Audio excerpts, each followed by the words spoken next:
আসসালামু আলাইকুম। আশা করি সবাই ভালো আছেন। আজকে আমি দেখাবো কয়েনবেজের সেটিং থেকে কিভাবে বিডিটি থেকে ইউএসডি করতে হয়। তো এই সমস্যাটা অনেকে ফেস করেন, যেমন আমিও আগে ফেস করতাম। যখন মানি এক্সচেঞ্জ করতে যাই তখন সেক্ষেত্রে এটা প্রয়োজন হয়। তো এটা আসলে একটা সেটিং। তো চলুন শুরু করা যাক। প্রথমে আমি কয়েনবেজে লগ ইন করবো।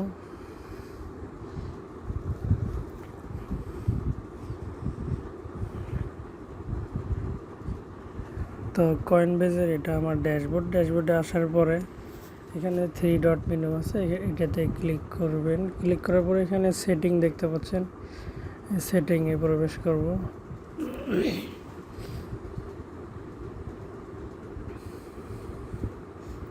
তো সেটিংয়ে আসার পরে এখানে প্রোফাইলে যাব। প্রোফাইল থেকে এখানে পারফরমেন্স দেখতে পাচ্ছেন, এটাতে যাব আমরা। এটাতে আসার পরে এখানে দেখতে পাচ্ছেন লোকাল কারেন্সি, এটা আমার বাংলাদেশি টাকা করা রয়েছে।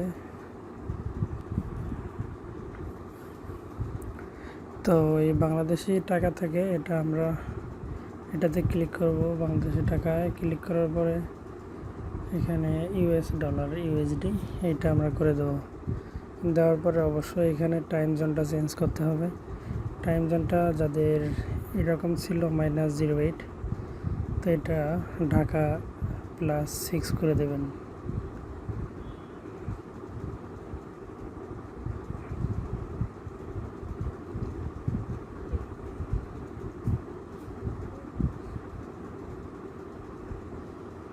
এই তো চলে আসছে GMT +6, এটা হচ্ছে ঢাকা টাইম জোন।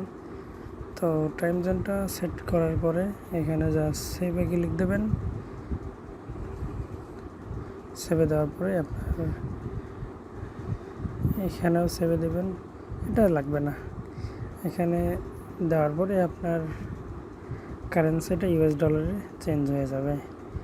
তো আশা করি সবাই বুঝতে পারছেন। আচ্ছা, এখন আমি অ্যাপস থেকে দেখাবো কিভাবে অ্যাপস থেকে এটা করতে পারেন।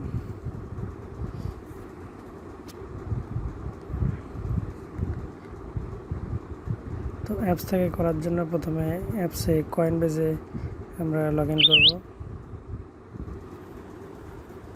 কয়েনবেজে লগ ইন করার পর এই তো ডান পাশে কোনায় দেখতে পাচ্ছেন সেটিং। সেটিংয়ে ক্লিক করার পর এখানে দেখতে পাচ্ছেন নেটিভ কারেন্সি অ্যাকাউন্টের নিচে। তো এইখানে জাস্ট ইউএসডি যাদের করে নাই, যাদের বিডিটি যাদের ছিল, বিডিটি এরকম থাকবে অনেকের। তো বিডিটি থেকে ইউএসডি করার জন্য নিচে সরাসরি চলে আসবেন।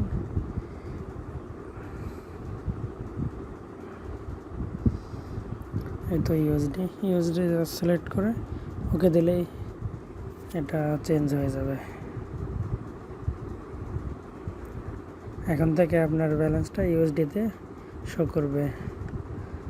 তো আশা করি আপনাদের সমস্যাটি সলভ হয়েছে। ভালো লাগলে ভিডিওটি লাইক, কমেন্ট, শেয়ার করবেন। তো ধন্যবাদ সবাইকে, সাথেই থাকবেন।